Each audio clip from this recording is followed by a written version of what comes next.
همه شما را خوش آمدید میگیم. بسیار خوشوقت هستیم که شما در این شبا نام خدا تعداد خواهر و برادرای ما زیاد هستند الحمدلله و ایام یک برکت است، یک نعمت است. شکر نعمت هم میکنیم و این نعمت شماست که چراغ این مسجد هم همیشه روشن است.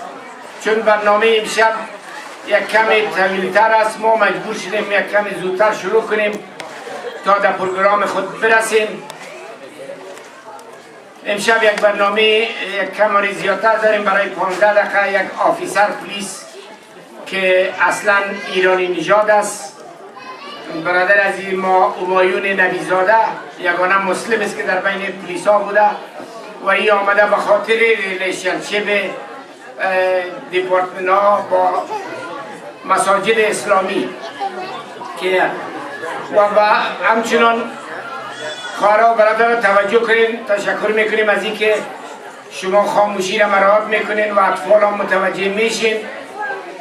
فلازای برادر ما در حدود 15 دقیقه باز بخیر انشاءالله صحبت میکنن و بعد از او خواهر عزیز ما مایه یک 10 دقیقه صحبت میکنن از طرف جوانا و بعد پروگرام اصلی ما شروع میشه. اولتر پروگرام امشب با تلاوت قرآن عظیم الشان توسط برادر عزیز ما نوید جان شروع میکنیم. برای سلامتی و ای که سکوت مراعات میکنین صلوات بلند ختم کنیم.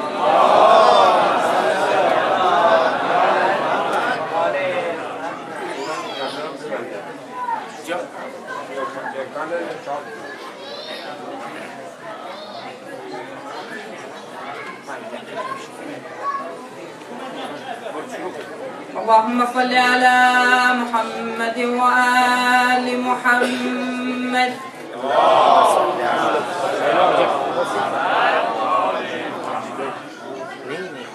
أعوذ بالله من الشيطان الرجيم.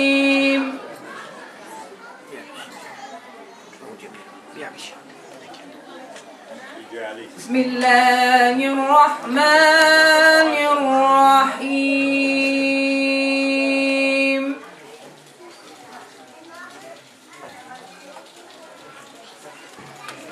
لا أقسم بهذا البلد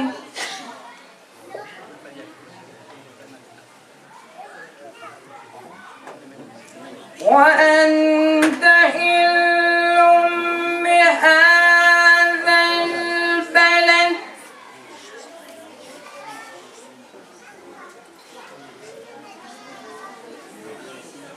ووالد وما ولد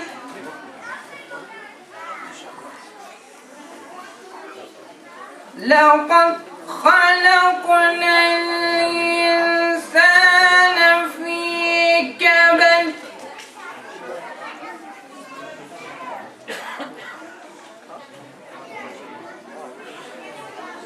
أيحسب أن لن يقدر عليه أحد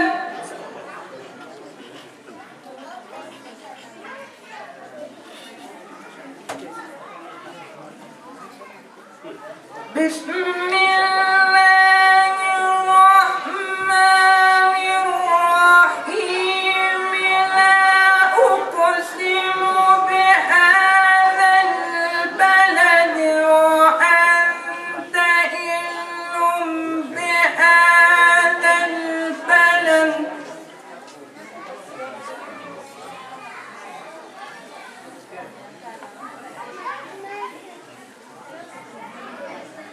ووالد وما ولد لقد خلقنا الإنسان في كبد يحسب أن لن يقدر عليه أحد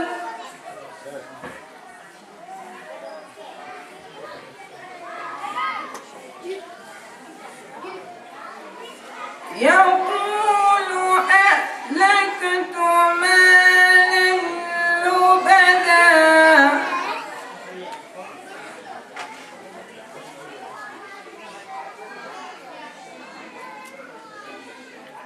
أيحسب أن لم يره أحد ألم نجعل له عينين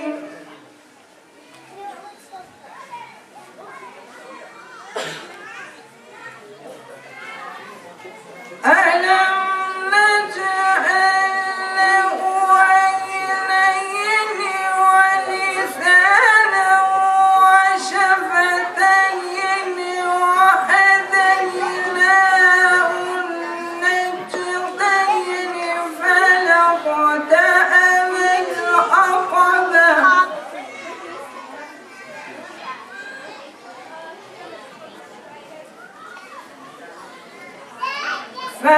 فلاقتحم العقبة وما أدراك ما العقبة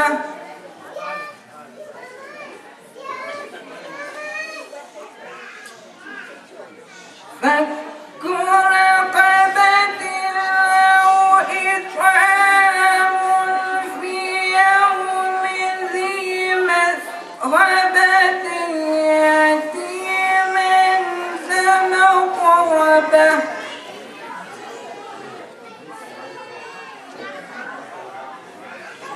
أو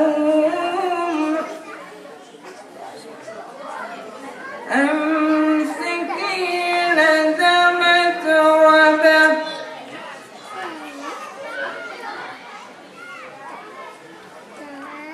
أو إطعام في يوم ذي مسغبة يتيما ذا مقربة أو مسكينا ذا متربة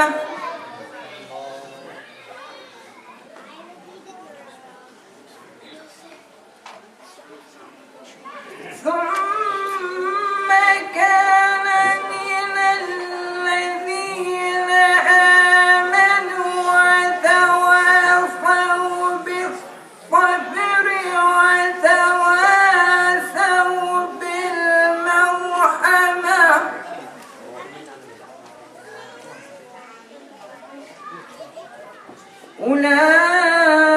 أولئك أصحاب الميمنة والذين كفروا بآياتنا هم أصحاب المشأمة عليهم نار مؤصدة صدق الله العلي العظيم.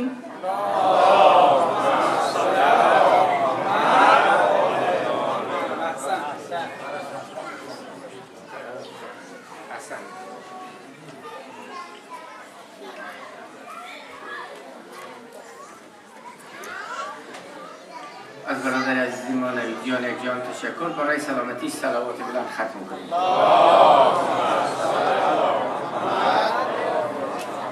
ما امشب دو تا میمان داریم. البته اینا برای ازی آمدن که معمول اسی در تمام مساجد میرن که ریلیشنشیپشان با تمام ادارای پلیس و اینا بسیار نزدیک باشه و خوب باشه و که بخواه بشناسن به خوبی پیش آمدهای خوب داشته باشن. فلذا از برادر عزیز ما عنیف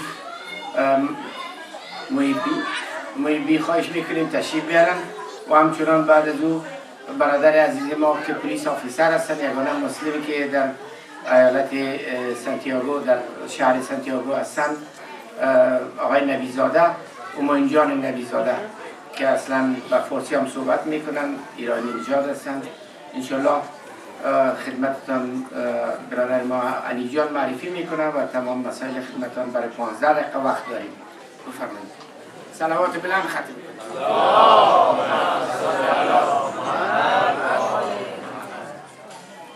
السلام عليكم ورحمة الله. بسم الله والحمد لله والصلاة والسلام على سيدنا محمد وعلى آله وصحبه وسلم، وأما بعد. I am honored to be here among all of you. May Allah subhanahu wa ta'ala reward all of you and the board members to give us this opportunity. I'm with the Council on American Islamic Relations. We have very little time, but I have chosen to give my time to two of our brothers, and then I'll come and actually end the program. So what I will do is, first and foremost, I will introduce a case for you guys and have Brother Kevin come and speak. And then inshallah we'll have our dear brother Humayun, who's a SDPD, to come and just give a brief statement on his view of what Council on American Islamic Relations is, and then we will continue and close the session. However, if we had time later on, we can actually bring Brother Humayun for a whole new session, for maybe a longer lecture for us to get to know him better, inshallah. So for now, I would like all of you to see a video followed by Brother Kevin, and that will kind of exemplify some of the work that our organization does. Jazakallah khair. Because his name appeared on a no-fly list. Tonight, he walked across the U.S.-Mexico border 2 days after the ordeal started. He spoke with reporters, and KUSI's Byron Harlan was there. Byron? Good evening to you. Kevin Araniha could not believe it when airline personnel told him and his father they could not board their flight home from Costa Rica. He was there to study. His family was there to see him graduate. He wound up catching a flight on a Mexican airliner that took him to Tijuana, where he walked across the border tonight.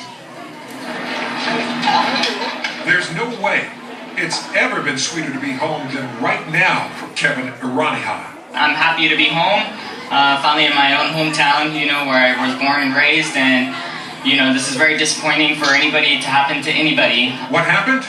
He was in Costa Rica to get his master's degree. From United States, Kevin Araniha. When it came time to fly home, airline personnel told him he and his father were on a no-fly list. They didn't give him any information to submit to the U.S. Embassy and basically held him from flying back to his home country.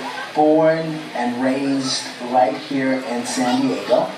He went to San Diego State University and got his BA in political science. So we have so many freedoms here that you don't get everywhere else, and to be treated in this way is something that I believe is something that people in other countries are really fighting for, not over here. Kevin will be fighting after he gets home and gets some rest.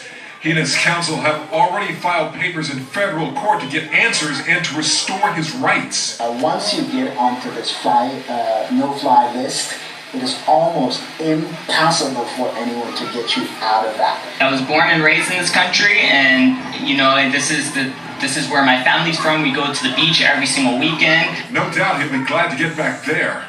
Reflect on what's happened and find out why someone in the government considered him a threat.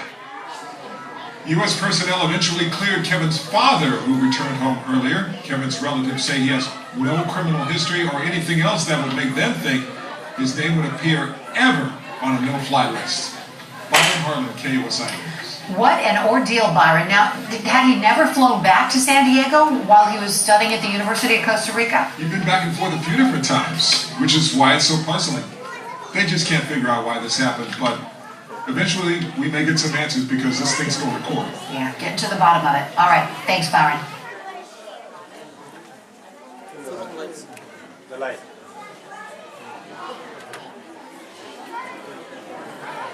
صل على محمد وآل محمد.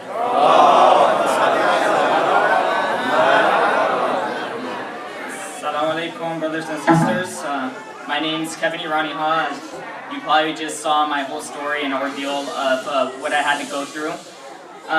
So I'm here as a representative for CARE, the Council on American Islamic Relations, who is an advocacy group for the Muslim community to try to help out Muslims when they need help due to civil liberties issues, harassment by the FBI, or any of these issues. As Muslims, the CARE are there to support all of us as American Muslims here in the United States. So basically what I wanted to do was share, my personal story. I went to Costa Rica. I studied for a whole year there in international law. I got my degree. My parents came to visit me so I could graduate. And right after graduating, we took a little trip around the country. Then we're on our way home, and they stopped me. They didn't let me board the plane. They said I was on the no-fly list. Next thing you know, we have FBI harassing us and taking us aside, questioning us for over 2 hours long. Then they told me, you know what, you cannot fly to the United States. Your father could fly, that's okay, but you cannot fly to the United States anymore. If you want, you could try to take a boat or you could drive back. And I'm all the way in Costa Rica. I was basically stuck, homeless at that point. Luckily, I had friends in Costa Rica that I could rely on and stay with. And my first option that I thought of to call to help me was the Council on American Islamic Relations, because I know they deal with these type of issues. So I called on them, and they immediately jumped on my case. They put 5 lawyers on my case who are in constant contact with me. They contacted the embassy multiple times on my behalf, and because of them, I was able to finally get home. I had to fly all the way to TJ, then cross the border into the United States of America. So, alhamdulillah, this is one of the great things that CARE does for the Muslim Americans. They also deal with, any type of FBI harassment, any type of like discrimination at workplaces. If you have any other type of issues to deal with, like civil liberties issue, when they break, when they break the law. Ever since 9/11, they have been encroaching on our rights here as Muslims, and we need to put a stop to this, and this is the organization that is holding us up. So, thank you very much, and that's basically all I wanted to say, and I wanted to personally thank CARE and Hanif for their help in getting me back home, and inshallah we can take them to the courts. Salawat.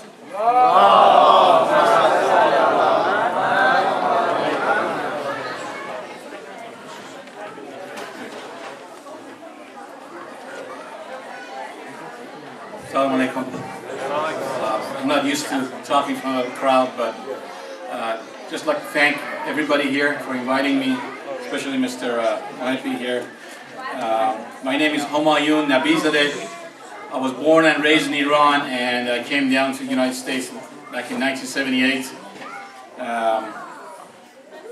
Back then when I came over to this country, I was afraid of the police. I was afraid of the police, I was afraid of black people, and I was afraid of people on motorcycles.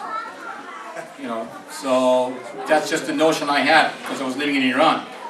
Later on when I went to school, I started working for the police department, and I got to know the police, and I knew they're not bad, they're my friend.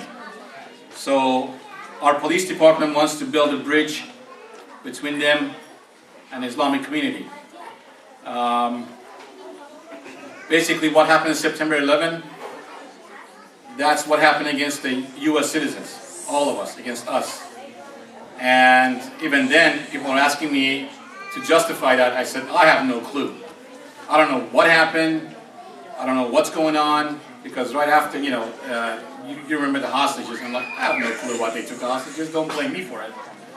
So what I want you guys to do is that to be proud of who you are, be proud of your religion, and if you have any concern or questions, contact your local officials. Contact your police department. I'm here in uniform, because we need to get used to police, because we're here to help you out. Don't be afraid. Call us for whatever you want, ask us questions, and we'll help you out. Now, if we go further with federal government, Brother Kevin was over here, you need to put pressure on your local officials. Plus, you need to contact CARE. CARE is a civil rights movement, just like ACLU for African Americans.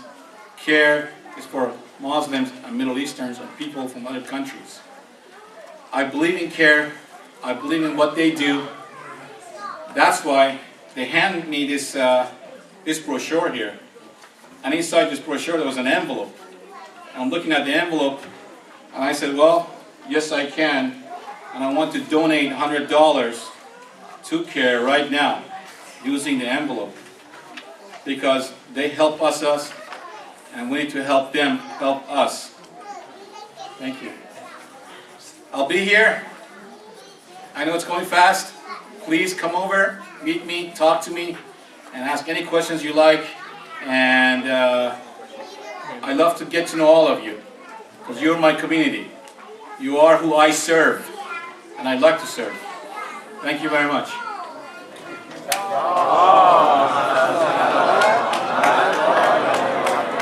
Thank you. Okay. Alhamdulillah Rabbil Alameen. You got a little taste of what we do. So I'm going to make it very quick, inshallah, because the brothers, want me to, inshallah, finish. So here's what I will do.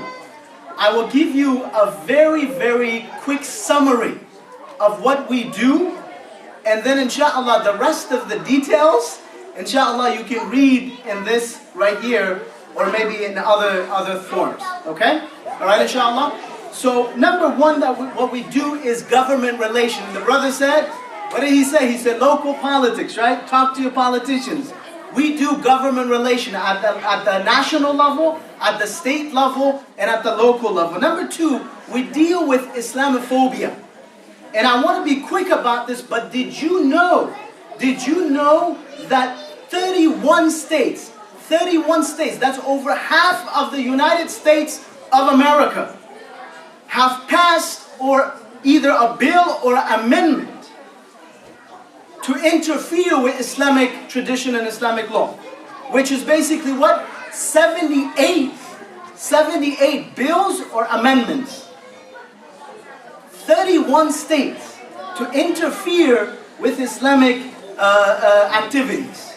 So that's something that we have to be very careful, because there are certain people that hate Muslims.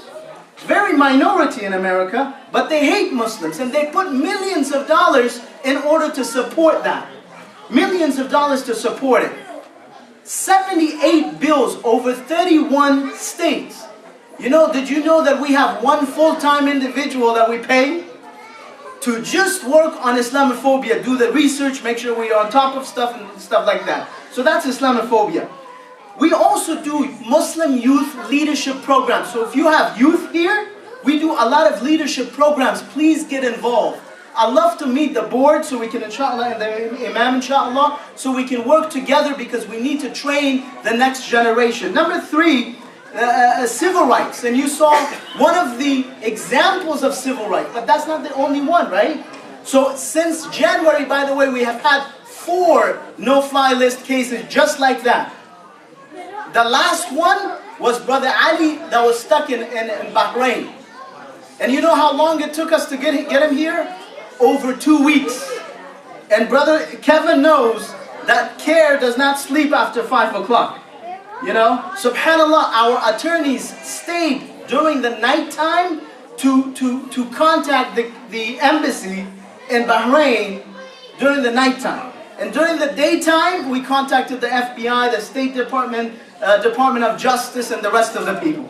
You see that? To make sure that we get them back in. And as he said, subhanallah, we put 3 lawyers and 2 media experts to help them out.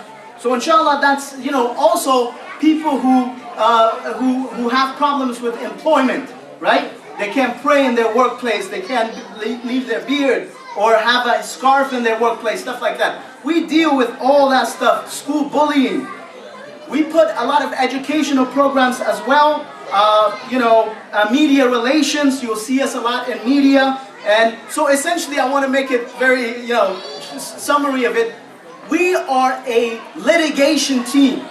Nationally, we have 24 lawyers that is serving the community. In California, we have 4 of them. San Diego did not have a lawyer 6 months ago. Alhamdulillah Rabbil Alameen. Thanks to Allah subhanahu wa ta'ala and the people's help, we hired an attorney 6 months ago. And that's why Kevin is here today. Alhamdulillah Rabbil Alameen. Say Alhamdulillah. And also, we are essentially the first line of defense. When something happens, who gets the heat first? We do. We have to stand up. We have to be there. For example, the El Cajon, issue, we're still dealing with it, subhanAllah. pray that inshallah we put enough pressure that we can get them to inshallah resolve that case. So the good news is that we have hired an attorney, and wallahi I was very happy when I saw Dr. Hidayat, because he's from my town, from Santa Clara, from San Francisco Bay Area. So when he came here, subhanallah, I just met him, and he told me about Rizvi, who's also, subhanallah, so inshallah I'll connect with him and go from there. But now I already have a connection with this mosque. I have the Imam, I have Kevin, I have Hidayat, and I have all of you. So I thank you for your help. But here's what I want. A lot of people, when they look at our work, they tell us, thank you very much for what you're doing. Jazakallah khair. And my heart is, feels really good about that. But here's the trick of it. I cannot pay my attorney with thank you and Jazakallah khair. I cannot pay our rent with thank you and Jazakallah khair. Huh? I cannot pay them. So what we need from you tonight is some funds. And I want to honor our police department who already put the $100 in here to help us out. So inshallah, we need your support. So very quickly, inshallah, brothers who are going around with pens, you should already have this, inshallah ta'ala, with you. If you don't have it, it's inside here. You can take it out, inshallah. But I need some funds, inshallah, tonight. So can I have someone, inshallah ta'ala, in here? We're just going to start with $1,000. Can anyone in this crowd, inshallah, just give us $1,000, inshallah, to defend the Muslim community here? Anyone? Inshallah, we'll go very fast, inshallah. Anybody here, inshallah? Khalas, inshallah. I know that, inshallah, you will do it, even if not now, later on, inshallah. So, what about 500? Is anybody willing to give us 500 to defend your family, your future, your community, people like Kevin, and the rest of the people? Can you give 500? So this is a 501c3 non-profit organization, tax deductible, and also you qualify for zakat because we defend people in this country, Muslims. For example, if you can't pray in your workplace, who defends you? Our organization. If you can't practice your religion, you can't leave your beard, or you can't have your scarf, who defends you? Our organization. So it also qualifies, scholars have said, for zakat. So inshallah, anybody that will give us 500 here, Jazakallah khair. May Allah subhanahu wa ta'ala bless your family. Say Ameen. May Allah subhanahu wa ta'ala bless your family, bless your community, bless your wealth, inshallah, and give you Jannah al-Firdaus here and inshallah and hereafter. Anybody else? Anybody else that will give us $500? $500. Anyone? Second person. Anybody? Tayyib, inshallah. That's okay. So what about 250? Anybody willing to give us 250, inshallah? 250. So here's what I'll say, and I'll go ahead and end it. I'll tell you this, brothers and sisters. It's really not about how much you pay. It's not about the number that you pay, but it's the fact that you pay something. Wallahi, even if it's 50 cents, right? Maybe the barakah is in that 50 cents. Maybe the blessing is in that 50 cents. But you need to get to know our organization. If you cannot pay, maybe you can help by volunteering with us. Also, last but not least, I'll end with this, and that is the following. We need to unite our communities. We need to unite our communities. We need to do programs together, inshallah ta'ala. So there is also a program that that they will announce, inshallah, that you can come, inshallah. Jazakallah khair if I took too much time. May Allah subhanahu wa ta'ala reward you. I have my cards and my contacts. Please forgive me for going over. Assalamu alaikum wa rahmatullahi ta'ala wa barakatuh.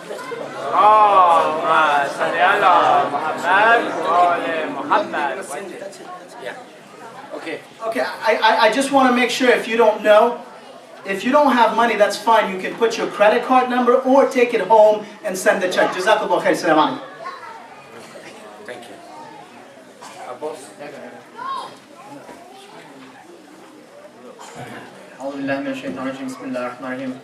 Make this fairly quick. I'm part of the Young Muslim Alliance board, which is the youth organization in this community, and I just had a few quick announcements. First one is that we will be having an event on the 10th of August. We are volunteering in downtown at a soup kitchen, and we only have 24 spots. So if you want to come and volunteer with us, first priority will be given to the youth, inshallah. And if you would like to come volunteer with us, you can talk to me or email our email, which is youngmuslimalliance@gmail.com, or you can also talk to any of the other committee members. So again, it's on August 10th. It will be, we have 2 slots, one in the morning and one in the evening, depending on which works for you. Second? Can you identify the members that are here? Yes, yes. The other youth board members that are here tonight are Brother Jafar Sakar right here. Muhammad wa ala Muhammad.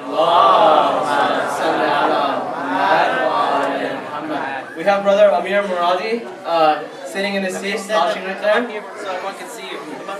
Come up. Please raise your hand. Please stand up. Come on. Don't be shy. Come up here so everyone knows. Muhammad wa ala Muhammad. So they can know who to talk to. And the last one we have here tonight is Sister Maya Fakhruddin, who's standing right there. Muhammad wa ala Muhammad.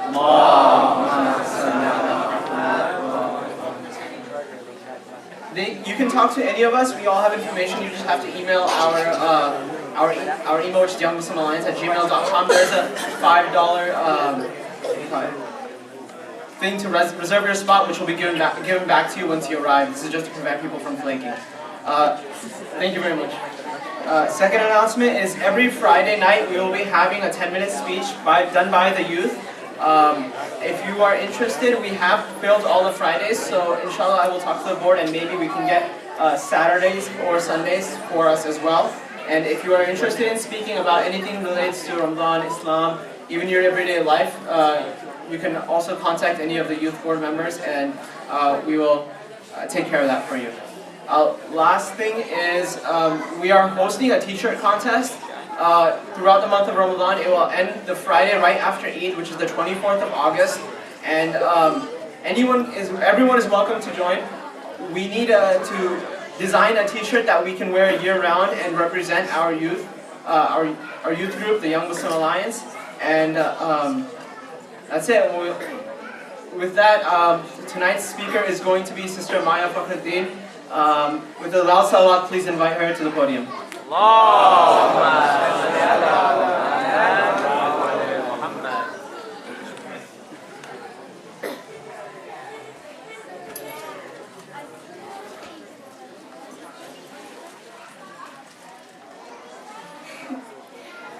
Bismillahirrahmanirrahim. Alhamdulillahi Rabbil Alameen. والصلاة والسلام على حبيب المرسلين أبي القاسم محمد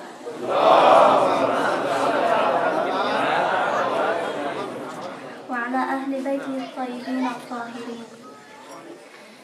سلام على آل ياسين. السلام عليك يا داعي الله ورباني آياته. السلام عليك يا باب الله وديان دينه. السلام عليك يا خليفة الله وناصر حقه. السلام عليك يا حجة الله ودليل إرادته. السلام عليك يا تالي كتاب الله وترجمانه. السلام عليك في آناء ليلك وأطراف نهارك. السلام عليك يا بقية الله في أرضه. السلام عليك يا ميثاق الله الذي أخذه ووكده. السلام عليك يا وعد الله الذي ضمنه. السلام عليك أيها العلم المنصوب والعلم المصدوق والغوث والرحمة الواسعة وعدا غير مكذوب. Peace be upon the household of Yasin. Peace be upon you, O caller to Allah and interpreter of His verses. Peace be upon you, O door to Allah and applier of His religion. Peace be upon you, O viceroy of Allah and backer of His right. Peace be upon you, O argument of Allah and sign of His volition. Peace be upon you, O reciter of the book of Allah and its interpreter. Peace be upon you at the hours of your night and the 2 ends of your day. Peace be upon you, O remnant of Allah and His lands. Peace be upon you, O covenant of Allah that He has made and confirmed. Peace be upon you, O promise of Allah that He has assured. Peace be upon you, O appointed pennant, poured knowledge, aid, and expansive mercy. This is verily a promise that will never be belied. Salawat.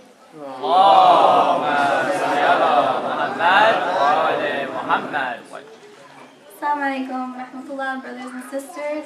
Ramadan Kareem, inshallah. I don't have much time, so I'll get right into it. What I just read was a little bit of Ziyarat al-Yasin.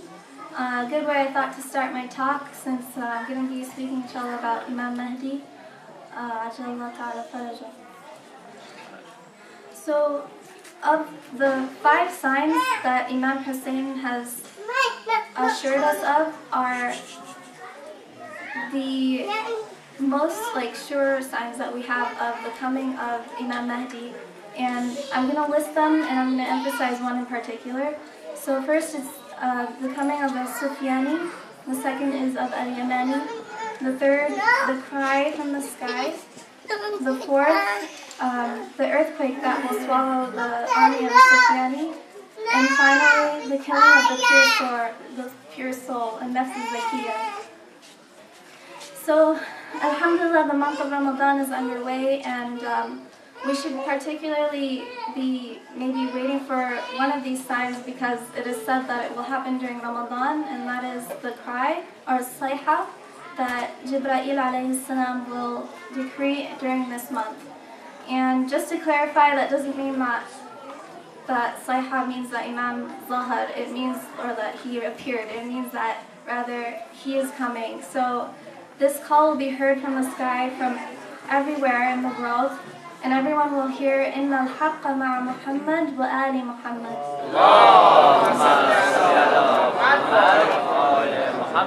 Verily the truth is with Muhammad wa ali Muhammad and his progeny.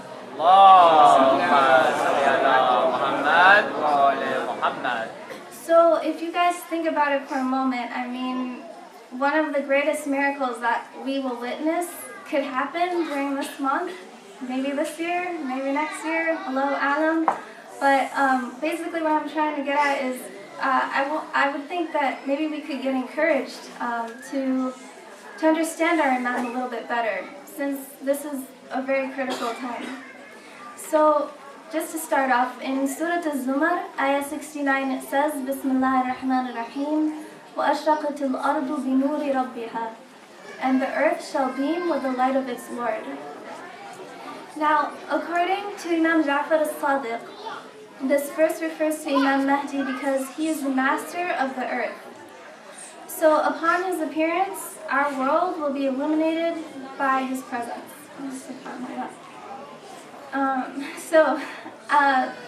To continue on, I'd like to introduce a few of the meanings of his attributed names, which I am paraphrasing, but they're also from Imam Ja'far as-Sadiq. So the first name that we know, well, one of the names that was narrated is Baqiyatullah, or the remnant of Allah on this earth. Now, why is he called that? Well, it's because he will repeat the glories of the prophets that preceded him and accomplish what they couldn't do during their time, which is establishing the state of a divine justice on earth, inshallah. And another thing is that he is the master of the earth, which was explained in the ayah. Now, the second name, Hujjatullah, the argument or proof of Allah.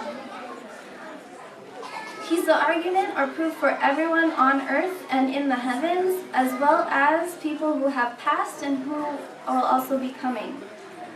And he is also the continued lineage of the Prophet, Muhammad sallallahu alayhi wa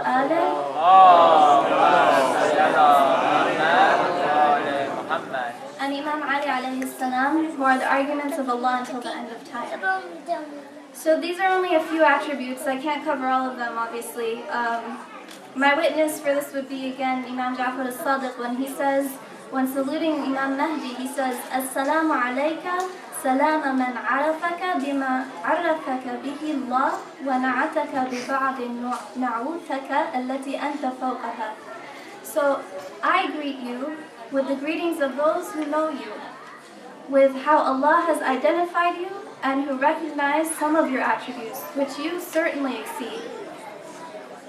Now this is Imam Ja'far as-Sadiq. It's not like an average person saying this, so obviously the way that we greet our Imam and the importance that Imam has in our lives is so great that even Imam Ja'far as-Sadiq says, I greet you with the greetings of those who know you, inshallah. So, Sallu ala Muhammad wa ali Muhammad.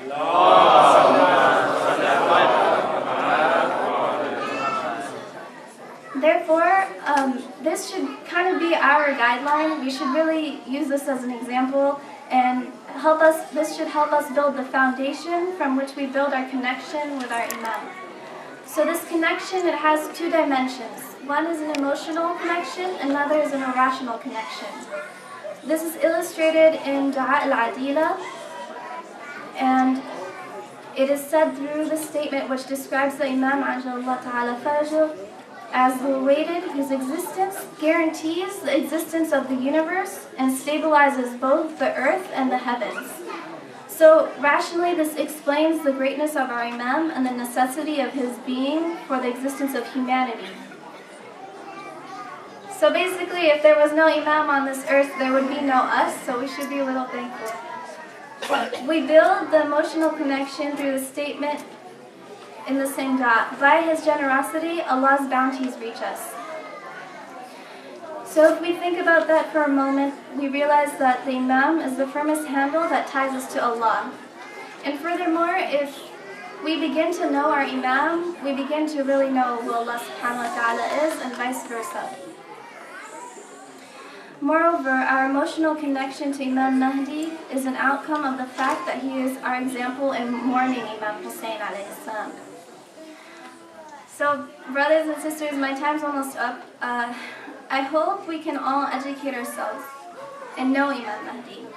We pray for his reappearance, and we believe in his cause, and we want to be the close ones to him. We all do. But let me ask you this. How can we want to be with someone so bad without knowing who they are or what they stand for? How can we truly miss a person we do not know? Let's start knowing him and make him a priority in our life. Remember, those who believe in him will do their best to follow suit in their actions. So let's try to be the best Muslims and the best mu'mins in our community, inshallah. And by getting to know our hujjah, that's a great way to do it. So I'm going to steal what Sheikh Hani said last time. If I said anything bad, that's from my own shortcomings and ignorance. Please forgive me. And if I said anything good, it was from Allah subhanahu wa ta'ala. Thank you for your time. Ramadan Kareem. Assalamu alaikum.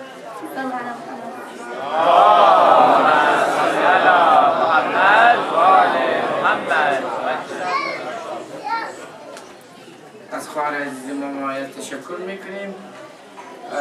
از جناب راجی آقا زکی معذرت میخوایم که امشب پروگرام ما یک کمی مطلبی پیدا کرد. امیدوارستم که با صحبتشان شما را معذور بسازند.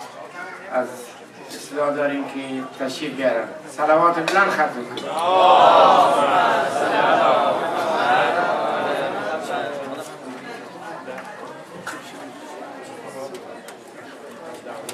السلام عليكم ورحمة الله وبركاته. بسم الله الرحمن الرحيم. الحمد لله رب العالمين والعاقبة للمتقين. ثم الصلاة والسلام على سيدنا ونبينا ومولانا أبي القاسم محمد وعلى آله وصحبه المنتجبين.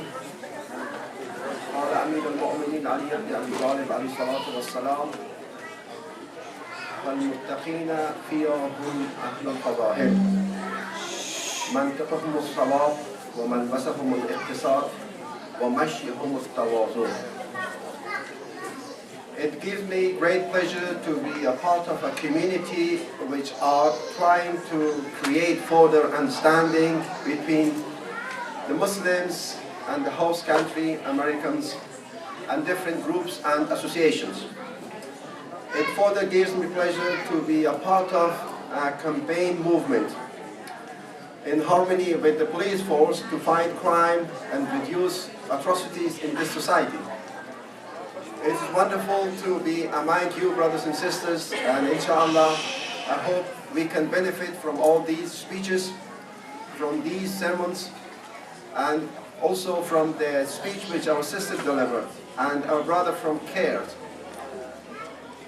All of these productive and useful, informative and educational speeches are there in order to make life better for us.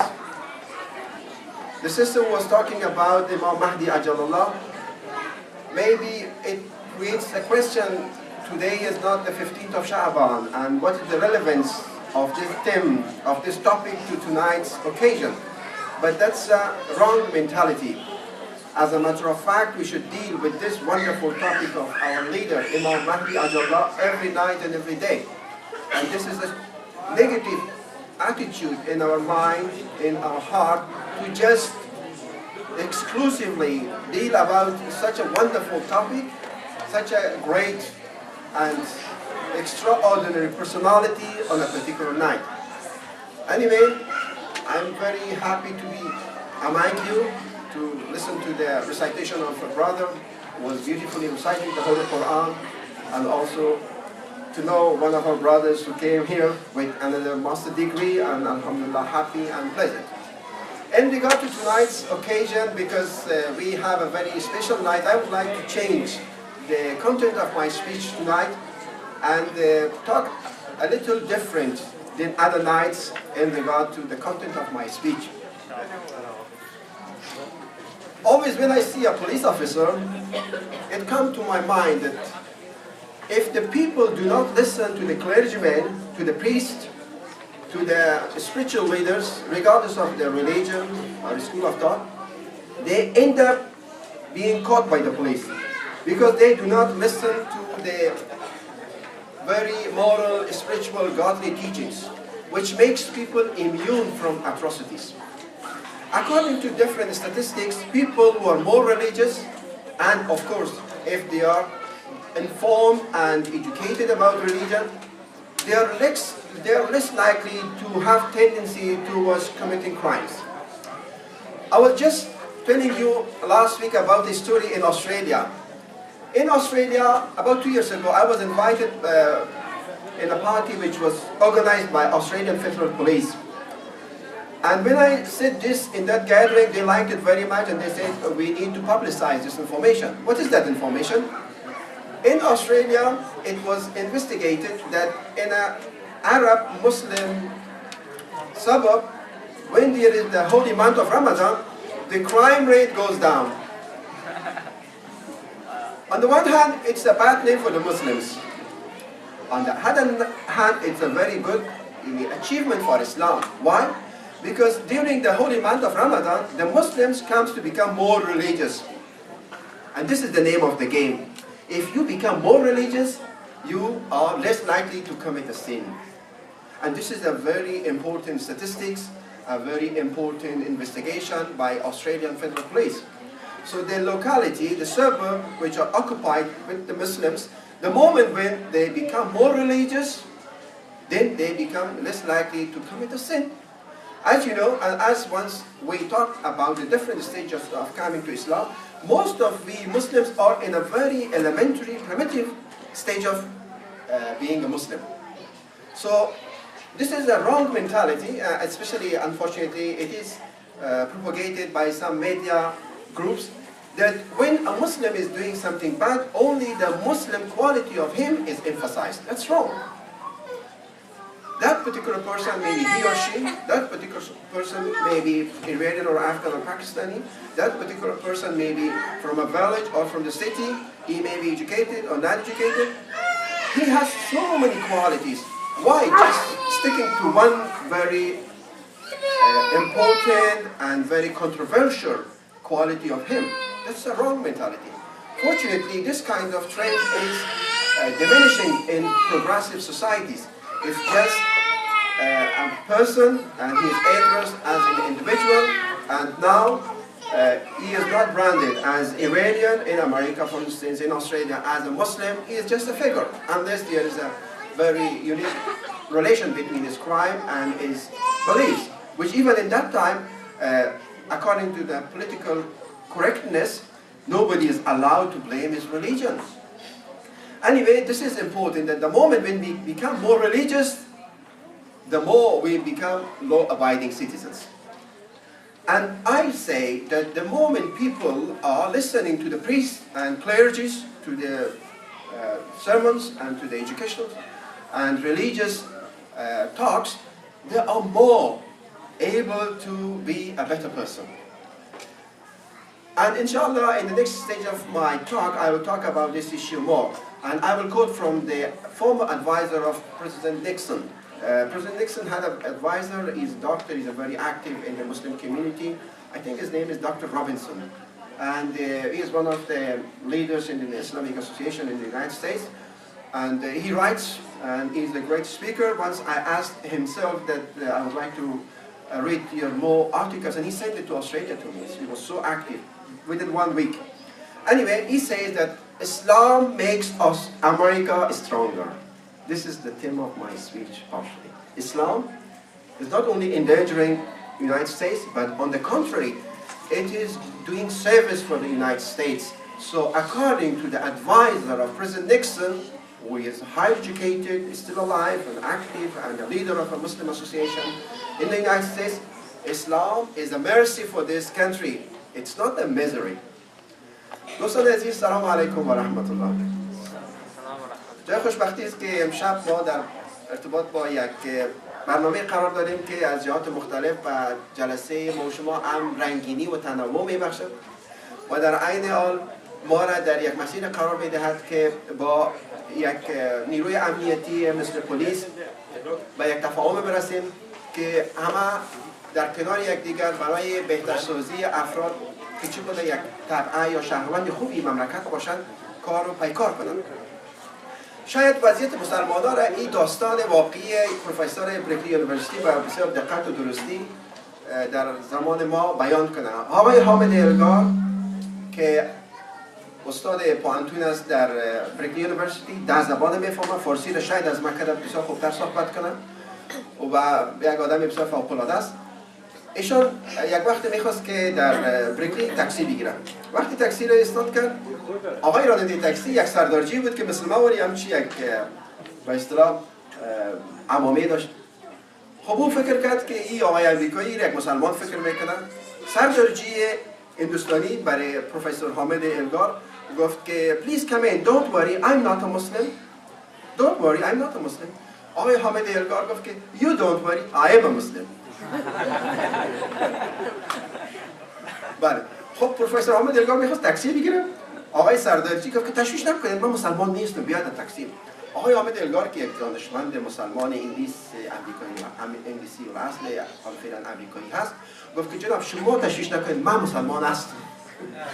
این نشان میده که چقدر در این مملکت در بعض موارد سوء تفاهم نسبت به مسلمانان وجود دارد که یک چیز بسیار زیبا و ارزشمند، بسیار زشت و نازیبا تلقی میکنند. و این الحمدلله که در تمامی محیط‌ها و در تمامی حلقه‌ها و در تمامی شهرها نیست، در بعض موارد است. حتی یک وقت مثلا FBI یک وقت به منزل یکی از دانشمندان مسلمان آمد، چون می‌دونید که بعض وقتا از این موقف بعضی ممکنه چیزایی بگه که جنجال برانگیز باشه، یا بعضی از متاسفانه که آقایون مذهبی ما آدمای افراطی و تندی هستند و واقعا که بعضی مساجد و مراکز به یک مرکز تشدد آفرینی و افراط روی تبدیل کردن که نباید این کار صورت بگیرن. بر ترتیب افراد FBI من خانه آقای که به فکر میکنم که حمزه یوسف هستن و میخواهی که این آقا را مورد بازجویی قرار بدم. خانم آقای حمزه یوسف میگه که امی حالا که شما آمدین که شوهر ما مورد سوال جواب قرار بده، امی حالا ایشان در کاخ سفید دعوت آقای جورج بوش هستن. یعنی میبینید که چقدر بعضی وقتا تداخل صورت میگیرن و هیچگاه یک برخورد نمیتونه که نمایندگی از تمامی برخوردها کنن. هیچ شکی نیست که ما مشکلات در سراسر دنیا داریم، در کشورهای مسلمان داریم، بعض وقتا انجام داریم، در حین حقوق و صلاحیت‌ها و امتیازات داریم. مسئله اساسی است که ما خود ما چه قسم عمل میکنیم که تصورات برداشت‌ها را نسبت به مسلمانان تغییر بدیم. یعنی قسمت اساسیش مرتبط با ماست، نه مرتبط با دولت آمریکا، نه FBI. we are mainly responsible to create a better impression about Muslims in Islam. شما ببینید در اندونزیا یک عسکر مسلمان نرفت، یک عسکر مسلمان. در سنگال هم همونطور، در مالزی هم، در بسیاری کشورها. ولی امروزه اندونزیا به پرنفوذترین کشور مسلمان تبدیل شده و مزدحمترین کشور مسلمان تبدیل شده. پرجمعیتترین کشور مسلمان در کشور عرب نیست، ایران نیست که امروزه نفوذش 72 میلیون شده، بلکه اندونزیا است. در قدم‌های بعدی مثلا هندوستان و پاکستان است. بنابراین یک نفر اونجا رفت و تانست که با در ابتدا 5 نفر رفت، 5 نفر عالم، 5 نفر آدمای معتقد، بعد تجار رفتن. اینا مسلمانای خوبی بودن، ازدواج کردن، مکتب تأسیس کردن، کتابخانه ساختن و با اعمال خود، با رفتار خود، با گفتار خود تصورات اونا رو تغییر دادن. آستا این کشور امروزه در خدمت مسلمانان قرار گرفتن با بزرگترین حزب اسلامی مثلا ممکن است که در اندونزیا باشه و بسیار چیزای دیگر. بنابراین این عمدتاً متعلق به ماست که ما چه قسم افکار و تصورات دیگر نسبت به اعتقادات خود دیگرگون می‌سازیم. من هر وقتی که پلیس می‌بینم میگم که خب اگر یک مجرم را دستگیر کرده باشن، میگم ببین این مجرم چون پیش ما آمده بود دستگیر شما شده. برای اینکه اگر افراد به تعلیمات دینی و مذهبی گوش فرا بدن، اصلا کارشون با پلیس نمیکشن. از این خاطر است که کسانی که مذهبی تر هستند و مذهبی آگاه هستند و با مفهوم درست کلمه مذهبی هستند، اینا بسیار کم احتمال دارن که آدم متخلف و مجرم باشن. و من بیشتر گفتم که در استرالیا یک بررسی شده بود در یکی از مناطق مسلمان نشین که در این منطقه مسلمان نشین جرایم در ماه مبارک رمضان کاهش پیدا میکنه، کم میشه. من یک وقت یک مصاحبه داشتم در استرالیا، این نکته رو گفتم. یکی از دوستان که در این مصاحبه بود گفت نگویی چیزی که این به ضرر مسلمان است. این نشان میده که خیلی دزد و قتل و چاقوکشی و بسیاری از جرایم دیگر این مسلمان‌ها انجام میده دیگه. من گفتم نه، این یک نگاه سطحی است، یعنی تو ظاهر میبینی. عمق مسئله را اگه ببینی نتیجه‌گیری بالعکس میکنی. به این معنی که این آقایی که یا اون کسانی که در اون منطقه مسلمان نشین معمولا جرم میکنن، دزدی میکنن، اون در اون صورت است که اینا زیاد پابند دین و مذهب نیست، ولی چون در ماه مبارک رمضان اکثر آدم‌ها روزه میگیرن و آقایی که سارق از دزد است میگه خانه برام، خب یه مادرم غذا پخته نکرده، خانم روزه میگیره، خب یک ما روزه میگیرم دیگه، چیزی نیست. یا است که یک سلسله برکات داره خود ماه مبارک رمضان، یا بعضیا مثل که براتون قصه کردم که در لاهور مراکز فساد زنای بدکاره در روز عاشورا بسته میشن. برای اینکه این خانم ها میگه خود دیگه روز دیگه باید از این بیبی فاطمه زهرا خجالت بکشیم که کارای بد کنیم. یعنی با مجرد از اینکه یک خانم بدکاره میاد عقیده مذهبی زیاد میشن، از فحشا، از انحرافات اجتناب میکنن. قبل از اون یک مسلمان معمولی ناقص فاسد است که بالاخره زندگیش همینطوری ادامه پیدا میکنه. پس اگر ما بخوایم که جرایم و تخطی ها را و تخلفات کاهش ببخشیم، باید روحیه دینی را در جامعه ترویج بکنیم. اینجاست که بحث ماه مبارک رمضان و بحث تقوا مطرح میشه. برای اینکه تقوا یعنی وقایه. شما میدونید که وقایه قبل از معالجه است. معالجه وقتی است که یک نفر مریض میشه به حضور پیش دکتر میبریم که تداوی شود. ولی اگر یک پدر و مادر فرزند خود از اول برای ایمیونایزیشن، برای وقایه ببرن که در قسمت شانه مثلا بازو اطفال وقایه میکنن، یعنی از ابتدا باید وقایه شوند، یعنی مسئولیت پیدا کنند در برابر ابتلای به بیماری ها. وقایه و تقوا امریشه است. تقوا چی میکنه؟ تقوا ما را حفاظت میکنه از امراض روحی و جسمی که ماه مبارک رمضان ارمغانش، رهاوتش، سوغاتش تقواست. یعنی خانم ها باید خودتان را واکسیناسیون کنید. در غیر از او انسان یک موجود است که تمایلات بسیار مجرمانه داره. انسان میخواد که دزدی کنه، انسان میخواد که تجاوز کنه، انسان میخواد که غیبت کنه. ولی وقتی که ما خود وقایه میکنیم، زبان خود و نفس خود و تمنیات نفسانی خود، این وقایه کردن، این ایمیونایزیشن، این واکسینیشن ما را در برابر جرایم و تخلفات مسئولیت ببخشد. Yes, brothers and sisters, I was talking about how Islam makes America a better place. First and foremost, in the United States and in the Soviet Union, both systems tried to eliminate alcohol, but both of them failed. But as you know, the alcohol phenomena is rarely found in the Muslim world. It is there, but it is not commonly used. Even those who drink alcohol, even in wedding parties, they do it privately, they do it secretly. Because of the teachings of Islam. It is so dominant, it is so powerful that even people who drink, they want to pretend that they do not drink because it's not welcome, because it's condemned. Why? Because Islam gives a Muslim a kind of worldview that it is easy for him or her to avoid from these kinds of actions. This worldview is very important. The concept of hell and heaven, the concept of rewards and punishment, the organized, systematic belief system by itself makes us a person who will try to avoid. As a matter of fact, in the Quran it has been mentioned, يَسْأَلُونَكَ عَنِ الْخَمْرِ وَالْمَيْسِرِ قُلْ فِيهِمَا إِثْمٌ كَبِيرٌ وَمَنَافِعُ لِلنَّاسِ وَإِثْمُهُمَا أَكْبَرُ مِنْ نَفْعِهِمَا.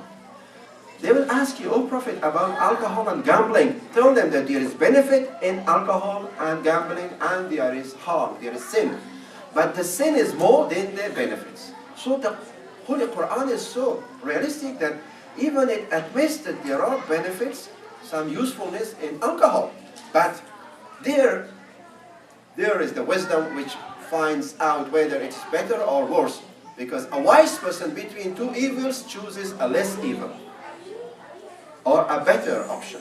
So from a wisdom point of view, alcohol becomes something which is undesirable. And as you know, alcohol is responsible for so many accidents, family breakup, violent actions, diseases, and you name it. And I always say that a man who drinks alcohol is a very selfish person because his wife, his children suffers, but he doesn't care. He doesn't care, he just wants to enjoy. And that enjoyment is a fake enjoyment. It's not a genuine, real enjoyment. And an enjoyment which is followed by pain, by sorrows, by diseases is not enjoyment in the first stage. It is a fake enjoyment. We need to have a very real and genuine enjoyment. According to latest research, it has been found that the human being is more interested to commit crime after midnight. And as you know, most of the crimes are happening after midnight. Robberies, brothels, and smuggling, and so many other activities are primarily done in the midnight. As you know, gambling is haram in Islam. And there are so many good reasons why gambling is haram. Just one brief reason. In Islam, we believe in moderation. If you want to elevate financially, it should be done step by step. Not all of a sudden you become a rich person, a millionaire, or all of a sudden you become a poor person. Both of them are extreme, and it is not the right condition for a person to adopt. So, qimar or gambling is abnormal. It's not good for our health and well-being. Not only that, but according to latest research, it has been found that during midnight, the part of the brain which calculates the benefit is more active than the part of the brain which is calculating the losses. So when I'm at midnight in a gambling club, I think I will win if I gamble. But in reality, I lose. In reality, I lose because of my sleeplessness, because of the contradictory attitude which I have in my mental mechanism. My mind faculty has been disrupted. Look at Islam. Islam persuades us to sleep early and wake up early in the morning. And as you know, early in the morning there is a part called kidney which produces a kind of chemicals. And that kind of chemicals tells us to wake up early in the morning if you are having a healthy state of mind and no problem is there. So the kidney, the body clock tells us to wake up in the morning. And this very physical need of the human being is compatible with the Islamic Shari'i requirement of being awake and performing prayers early in the morning. In other words, the natural necessities and the Shari'i or Islamic needs are compatible, harmonized with each other. So when Islam says, go to bed early and raise early or wake up early, and it's not of course something unique with the Muslims, because Americans also have a saying, early to bed, early to rise makes you healthy, wealthy and wise. But this is a very moral and financial recommendation which doesn't create a very strong commitment. But when it is a must, when it's a duty, when it's a farz, it's a different story. And then we have to do it. We don't have any option. Unless we are sick, unless we have some excuse.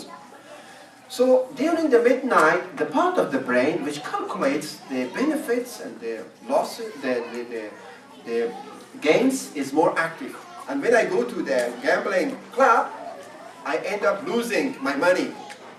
And please keep in mind that the businessmen and some of the people in the society, they misuse people's weaknesses, like this story. But the prophets have come to fight against human weaknesses. The prophet says, this is your weakness, don't be awake during the night unless, as Rasulullah says, unless you seek knowledge. Unless there is a wedding party. Unless you have a very genuine excuse.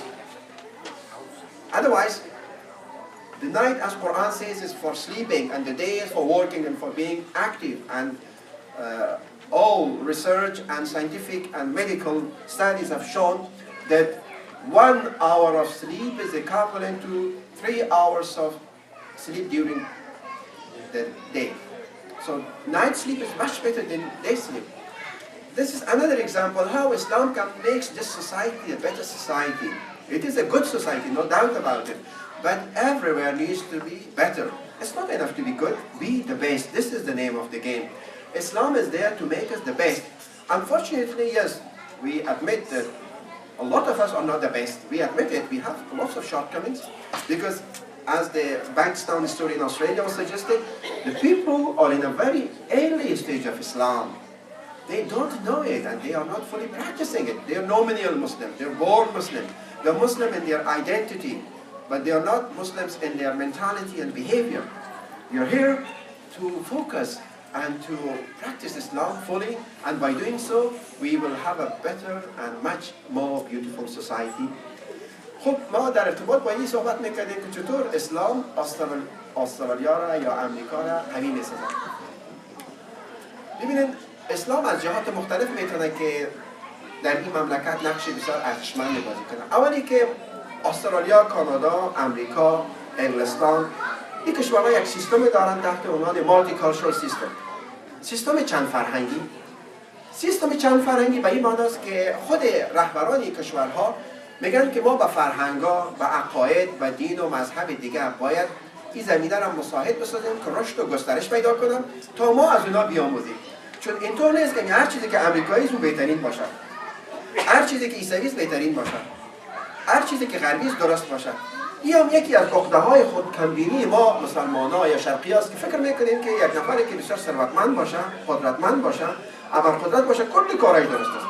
از این خاطر شما ببینید ما این ضرور نیست که در موقع غذا خوردن کوکاکولا بخوریم. که الحمدلله در این مرکز این دقت به خرج نمیشه و کوکاکولا صرف نمیشه. ولی به خاطر از اینکه امریکایی کوکاکولا میخوره، امروز شما کدام کشور میتونید سراغ داشته باشین که با غذای خود کوکاکولا نخوره. یک آقایی بود بچه خواهید دید که قمار میزنه. گفت که تو بیچاره امروز قمار دیگر روز دوزی میکنی، دیگر روز کوکاکولا میخوری، من امروز تو رو میکشم. از نظریه تو کوکاکولا خوردن از قمار دوزی هم کرده بدتر بود. و تا یک اندازی هم درست میگو. ببینید امروز حتی در کشورهای غربی یک مبارزه ضد کوکاکولا به وجود آمده. یک بررسی شده بود که در امریکا بچه‌های خود با مکدونالد زیادتر آشنایی دارند تا حضرت عیسی علیه السلام. این در حال است که امریکا از مسیحی ترین کشورهای دنیاست. یعنی شما ببینید که یک بزنس چقدر در اذهان و ضمایر مردم در دل و دماغ انسان ها نفوذ شدید کرده. و این در حال است که غذاهای بسیار سنتی و سالم و بسیار خوب دیگه ما به حاشیه رانده شده. چرا؟ به خاطر اینکه ما می‌خواهیم که بسیار خود مدرن و عصری نشان بدیم. خود بسیار روشن فکر نشان بدیم. در حالی که این روشن فکری نیست. باور می‌کنید یک آقای آمریکایی در یک مجلس میگه که شما چرا که دست نان می‌خورید؟ خوب نیست. یک دکتر بسیار لایق افغانستان میخوای اجازه بدید که من درباره غذا خوردن با دست برات از نگاه طبی صحبت کنم. 10 دلیل برش گفت که آقای آمریکایی حیران بود که حتی از نگاه صحی غذا خوردن با دست مفیدتر است. ولی من که با دست غذا بخورم بچه‌ام میگه بابا ما را خجالت نکن. من از اینکه اونام تا اندازه تحت تاثیر فرهنگی هستم و خب با قاشق پنجه میخوریم خوب است. یعنی یا خوب است ولی ببینیم که چطور ما چیزایی بسیار خوبتر خودم معاوضه میکنیم در برابر چیزایی که از لحاظ یعنی کیفیت در سطح پایین‌تر است. چرا؟ برای اینکه از کشورهای جهان سومی آمدیم.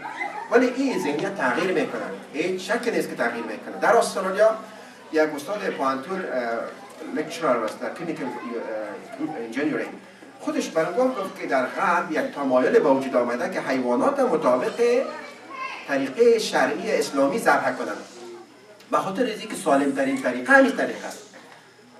در فریمان یکی از قوم ما یک قصابی داره. این آقا گفت که سوپروایزر امریکایی هر وقتی که میاد در قصابی ما میگه ما ایران هستیم که پیغمبر شما از کجا میفهمید که حرام مغز مضر است؟ برای اینکه ما آمدیم که حرام مغز شما نفروشیم. ما ایران ماندیم 1400 سال پیش چطور میفهمم؟ این همونطور بسیار چیزای دیگه اسلامی که باز ان شاء الله در آینده درباره‌اش صحبت میکنیم. پس اسلام در ارتباط با الکل که امریکا در قسمت مبارزه با الکل شکست خورد، اتحاد شوروی حتی در زمان گورباچوف کوشش کرد که الکل از شوروی برچینه، نتونست. چرا؟ به خاطر از اینکه اسلام برای مسلمان یک تفکر، یک جهانبینی به ارمغان میاره که بر اساس او عقیده، او مبانی فکری برای یک انسان مؤمن بسیار آسان میشه که بر اساس عقیده به خدا و دوری از دوزخ و تقرب به بهشت و اینکه پیغمبر ما این کارو نمیکنه و اینکه گناهی هست و ثوابی هست و اینکه قرآن میگه شراب آقا فایده هم داره و ضررش گناهش بیشتر است. علم ما میره میگه دقیقاً ساینس دکترای نمیره میگه شراب هم نقص داره هم فایده داره. یکی از دوستا اخیراً میگفت که واین خوب است دیگه، که واین چی مشکل داره شما برای اینکه اون دکتر برای ما گفته که بخوریم و واین این خوبیایی داره که بر صحت خوبه. من گفتم آقا همین دکتران بسیاری وقتا بسیار خطا و اشتباه میکنن. دکتر سه پیمان اولش یک دکتر بود هر وقت که از قبرستان تیر میشد با یک شال از سر خود مینداخت. از پرسان میکنن که چرا؟ میگن بسیاری از کسایی که اینجا دفن در اثر نسخه های ما اینا میمونن. و این شوخی نیست.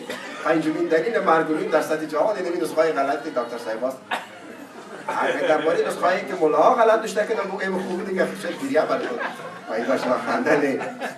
به هر ترتیب میخوایم این عرض کنم که ببینین که شراب در جامعه اسلامی تو کسایی که شراب میخورن از دیگران حیا میکنن اکثرا، مگر اینکه بسیار دیگه بی حیا و بسیار بی‌تربیت باشن. به خاطر از اینکه در جامعه مسلمان شراب یک چیز بسیار مذموم است و امروزه علم و جرم شناسی و بسیار چیزا ثابت کرده که نباید این کار کرد.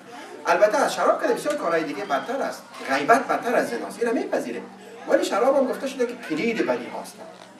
حالا من در این مورد نمیتونم که زیاد صحبت کنم، میخوام اینو بگم که وقتی اسلام میاد اون نمیتونه که دامن شراب از جوامع مسلمان برچیده، ولی مخفی است. در این کشورها بسیاری شراب نمیخوره. تو نیست که هر امریکایی مشروب یا بسیاری از امریکایی‌ها شراب میخورن، بسیار با قول خیام که میگه که گرمای خوری تو با خردمندان خور یا با صنم لاله رخ خندان خور. بسیار مخور، رد مکن، فاش مساز، گه خور و کم کم خور و پنهان خور. خب این دستورالعمل ایشان در اینجا کسایی است که تبعیت میکنه. ولی در ارتباط با وین یک نکته علمی میگن که شما جوس نخورید. چرا؟ به خاطر از اینکه وقتی انسان جوس میخوره خود جوس باید با آب دهان انسان خلط شود، آمیخته شود، مثل یک لقمه. وقتی آدم آب میوه میخوره و این اصاره میوه مستقیما داخل معده میشه، به صورت سالم این نمیتونه که یک تاثیر خوب برای بدن انسان داشته باشه. ولی مزه میده ولی مفید نیست. بسیار چیزایی است که مزه داره ولی مضر است. چیزای مزه دارتر اکثرا مفیدتر است، مضرتر است. بنابراین اما واین در همین کاتگوری به و بسیار چیزای دیگه از جمله انگور ما داریم که بخوریم. همینطور در ارتباط با ببینید مسئله خانواده، امریکایی‌ها بسیار معتقد به فامیلی والیوز هستند و بسیار خانواده‌های خوب هم در این مملکت است. ولی امروزه شما اگر ببینید سیستم خانواده در غرب از هم پاشیده و اینجاست که اسلام میتونه که این خالیگاه را پر کنه. در ارتباط با خانواده هیچ دین و مذهبی مثل اسلام همچی یک مکانیزمی، همچی یک سیستمی نداره. جایگاه پدر، مادر، خواهر، برادر، صله رحم و بسیار گپای دیگر. یعنی در هیچ مکتب و آیین دیگه سیستم فامیلی که در اسلام است نیست. در فرانسه یک مجله به نام Actual Value نشته که بود که روز به روز مسیحیت در فرانسه رو به ضعف گذاشتن. حتی از افریقا اونا کشیش وارد میکنن. یعنی خود فرانسوی نمیخواهند که بسیارش کشیش شود. کشیش‌ها را روحانیون از افریقا میگن. میگه حالا که ما در حالت انحطاط مسیحیت هستیم و مسیحیت در اکثریت جوامع غربی رو به عقب نشینی است، به شمول استرالیا، انگلستان و بالعکس اسلام رو به پیشروی است. آخرین آماری که در استرالیا هفته گذشته گرفته شد، مسلمان‌ها روز به روز زیاد شده میرن و بسیاری از استرالیا مسلمان میشن و مسیحیت ضعیف شده میرن. و این خبر خوش برای ما نیست. ما با مسیحیت و ارزش قائل هستیم، ولی همچین یک واقعیت موجود آمده. اینجاست که اون نویسنده مجله Actual Value میگه که اسلام چون یک خواهر مسیحیت است بهتر است که ما به اسلام معرفی کنیم که جامعه از پوچگرایی، از میانتوهی بودن نجات پیدا کنه و الا کمبود عقیده، کمبود ایمان یک جامعه را دچار اضطراب و هیجان میسازد. خب این خدمت دیگه به یک جامعه است که اسلام میتونه در بود خانواده، در بود جرم ستیزی، در بود قمار، دیگه شراب و معنا بخشی به زندگی انسان ها منشأ خدمات زیاد شود. Yes, brothers and sisters, as you know, unfortunately, Christianity is declining in so many Western societies. And one writer in France, who was writing an article in the magazine called Actual Value, was saying that since Christianity is losing ground in France, we better to introduce Islam because Islam is the sister of Christianity. And a society which does not have a religious worldview is going to be a chaotic society, and it cannot resist and cannot continue as a very functional society.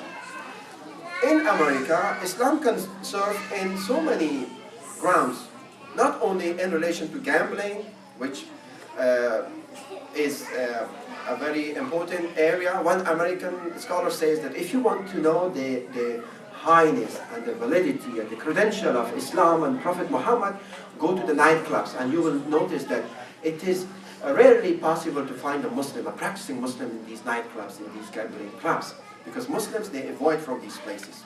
Especially the more practicing you are, the more you have the chance to avoid from these negative places. So once someone is a Muslim, he is in a better position to avoid from such activities. An Australian gentleman became Muslim, and I asked him, ever since you became Muslim, what changes have happened in your life? And he said, ever since I've become a Muslim, I'm not wasting my money during the weekend.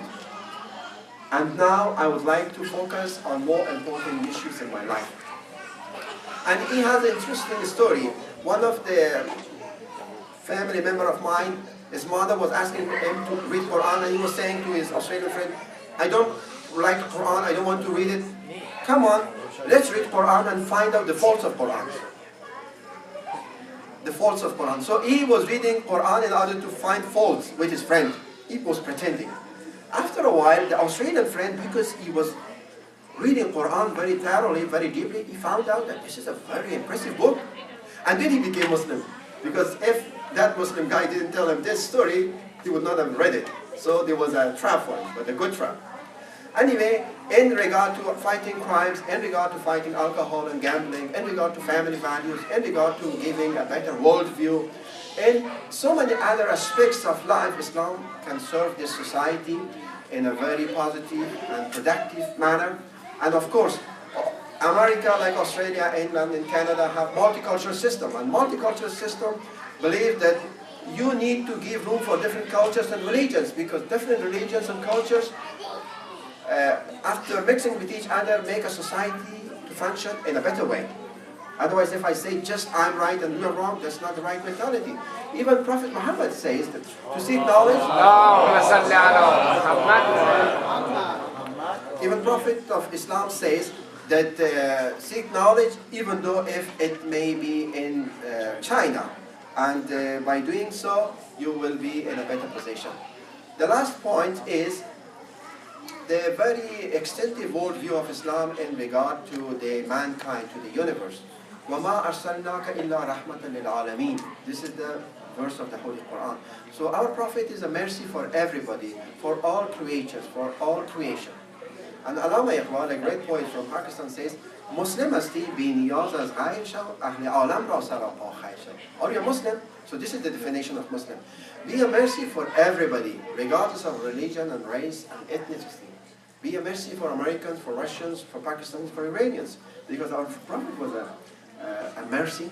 So inshallah, in the next night, I will talk more about this quality of Islam and Muslims, that a Muslim can be a blessing for the whole society, regardless of their culture and religion.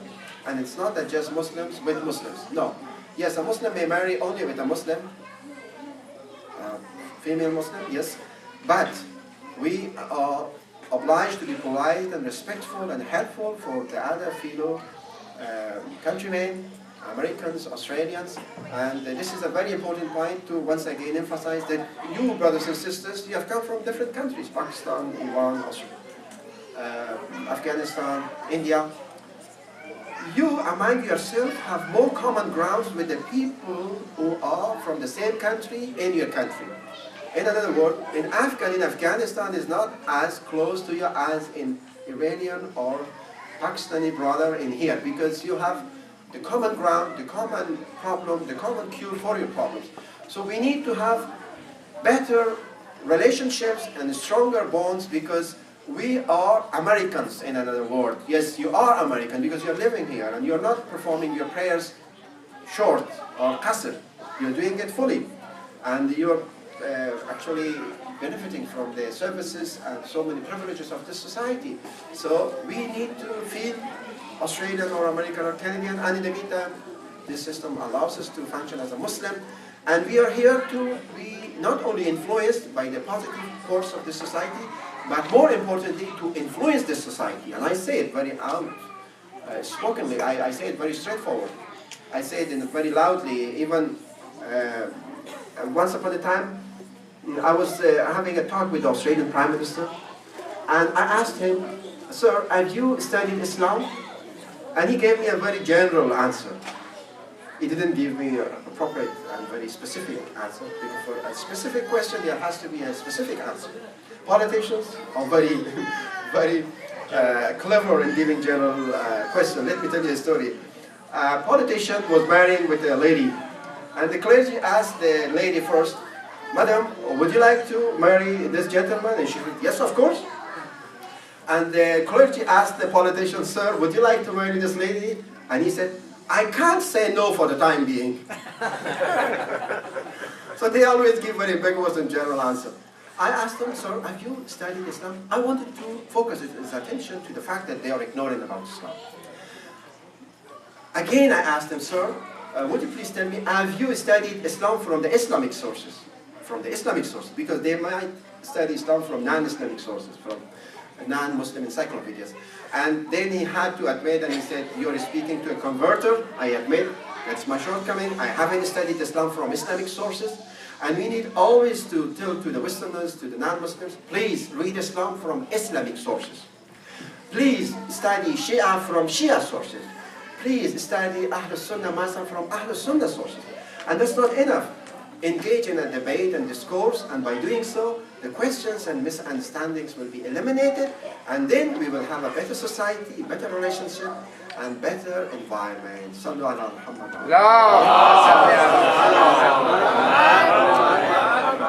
اللهم ارزقنا توفيق الطاعة وبعد المعصية وصدق النية وإتقان الحرمة وأكرمنا بالهدى والاستقامة. Ya Allah, please make us better persons, better citizens, better individuals. Ya Allah, make us better husbands, better wives, better children for our parents, better neighbors for our neighborhoods. Ya Allah, please make us kinder to each other. Ya Allah, please unite our ranks. Ya Allah, educate our mind and heart. Ya Allah, give us good and positive beliefs and deeds. Ya Allah, please beautify our manners with the manners of Rasulullah. Ya Allah, make us true followers of Imam Mahdi Ajjalallah. Ya Allah, please give us power to always remember him and remind ourselves of his presence. Ya Allah, please accept our prayers, our rituals, our gathering here, our listening, our talking, and please purify our intention, our behavior, our heart, and our mind. Sallu ala Muhammad wa ala Muhammad. Allahumma salli ala Muhammad wa ala Muhammad.